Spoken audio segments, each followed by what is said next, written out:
Hi everyone, this is meteorologist Amy Metz, and we have some severe weather in the forecast. First, I wanted to mention there were a couple of solar storms recently. Not major, but there was an M-class flare, and what that means for lightning is that it can speed up the solar wind, which has been related to lightning. So we've had some studies come up with conclusions that more lightning happens within the 40 days following these events. So there is a little bit more than I noticed previously because it was kind of quiet as far as solar storms are concerned with not much going on for a couple weeks there. So the sun is coming out of a different cycle right now, and we're going to be seeing more and more solar storms in the coming years, again for a short period. What we're looking at today specifically is the region in the center. So there is severe weather forecast for the center of the United States, and I'll dig in a bit to why and when and where. Right now, Enid and Oklahoma City are having some problems here.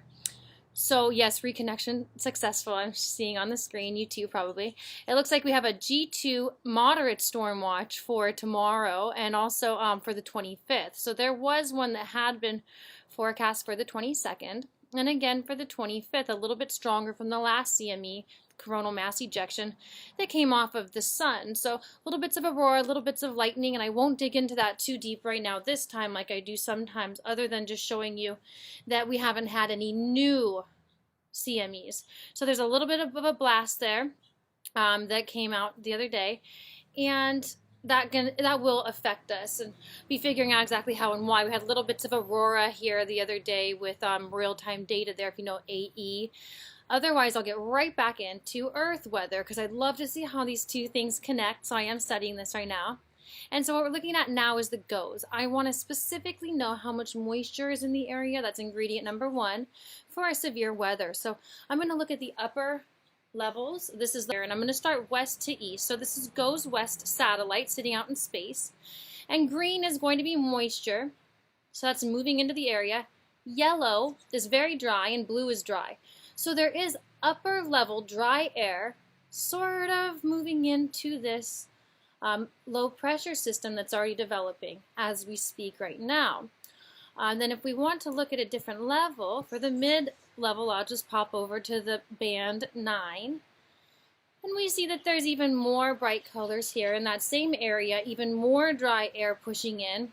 And we didn't see a lot of rain there, if you remember, on the radar. So there's just a little now, and it was to the east of this. So we'll be able to see that on the GOES east, but knowing that there's a ton of dry air right behind this will help us forecast, and I'll kind of put the pieces together for you. So now looking at the GOES east, and this is my first time seeing this stuff, by the way, or else I'm usually a little quicker with this stuff, but I'm kind of analyzing this as I go along today because I've been in a hurry.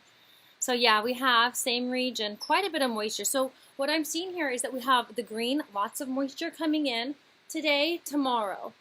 After that, it'll be a little bit drier, but this is still pushing in moist air to the southern area, while the drier air will be a little bit to the north. So that south outlook, a lot of that moist air will then be over here, and it'll be a little bit drier on Saturday. But for tomorrow, for Friday, we will be having quite a bit of moisture in that area where we're looking for tornadoes, perhaps.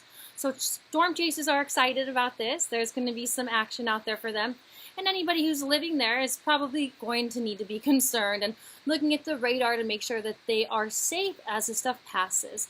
So yeah, everything is setting up moisture-wise for having severe weather. Now we have the theta E that I'm looking at here to see the temperature differential. So we already knew there was a bunch of dry air here.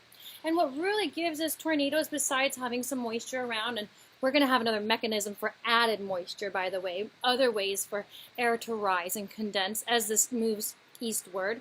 But for the time being, right now, we already have some pretty major differentials. Much warmer air where it's red, much cooler where it is green, with the dew point spread larger behind here. So dry air mashing up with warm, moist air, dry, cold, warm, moist, as it collides, that tends to cause a lot of tornadoes. And another thing here that I was looking at was the evolution here of our height rises and falls in the, these are just pressure changes if I want to keep it simple here for people. But we're looking at pretty drastic pressure changes, and this is going to continue to trend upward. So the more difference there is with this sort of thing, the more instability there is with both of these charts that I showed. So the higher the difference, the more instability, the more strong storms. So this is getting stronger, stronger, stronger is what this product shows me on. By the way, I'm on weather.cod.edu, this website that compiles a lot of great sources together in one location. So then I'm going to briefly just look at all of these. Oopsies. Go back to weather tools here, and we can hit analysis data. I always prefer using data and making my own forecast before even looking at a weather model. That's my personal preference. I'm going to scroll to the upper air maps, and it's the home page there. So I'll zoom in so we can see these, and green means that these are pretty moist, more less than 5-degree difference between dew point and temperature when we see green. So yes, that was that moist air that we were seeing. And this level is different than that. This is going to be a mid-level there, mid to low.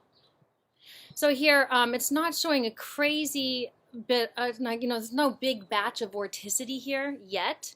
I think that we might see another X over here, but not so much the yellow, which indicates even higher vorticity. So that's not going to be a huge factor. I wouldn't call this a huge outbreak, but I wouldn't be surprised to see 10 to 20 tornado warnings tomorrow, with at least like 5 of them being confirmed as actually touching down on the ground. So as I'm glancing here, I don't see too much else that really needs to be mentioned on that. So we do have pretty zonal flow here straight across. That usually indicates less instability. So there's just factors that are going back and forth here right now, and I think some of that will change a bit as this all progresses. And people are used to seeing is the satellite. So here's the infrared satellite. I'm going to put this over the last 12 hours and let it play through a couple of times here. Just kind of analyze this and get an idea of how things are going and put the pieces together now. So we did see a lot of moisture in this area. That is then showing us clouds. And here was the rain where it's blue. A lot of times these gray clouds are in the atmosphere. So not actual rainfall coming from there. But we can kind of use this to get an idea of how things are going to move. So next I'll show you the actual surface chart, which is a bit busy. So I thought this might make it easier to start with, that I can get an idea of how fast this is moving. So in the last 12 hours, I'm going to put the toggle when it restarts to show where it ends up. So this is where it ended.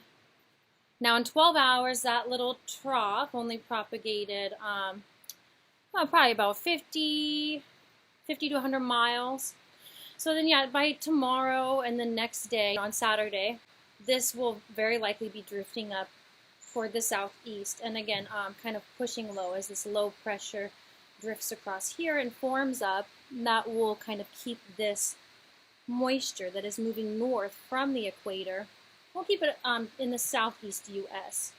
So tomorrow there's all this moisture that will be over Texas, and there's more developing that will be there over Oklahoma on Friday, and this is what will give us the biggest threat for tornadic activity. Now I'd love to look at the jets here. That's something I didn't do yet. I normally do right away. Hello, work for me, babe. Okay, so 300 millibars, pretty good. Jet level can be 250, can be 200, depending on like what part of the globe we're looking at, near the equator, near the poles. It kind of tilts, but this will give us a good idea of what's going on. So typically we see a lot of severe weather in these right exit regions of the jet, but this is a very it's not a typical setup, what's going on here with the jet pattern. We do have some of the jet streaks and stronger areas. It's not the classic severe weather setup. So while I do believe there will be some tornadoes and some hail tomorrow in Texas and Oklahoma, then creeping into Louisiana and Arkansas by nighttime, I don't think it's going to be a wild outbreak.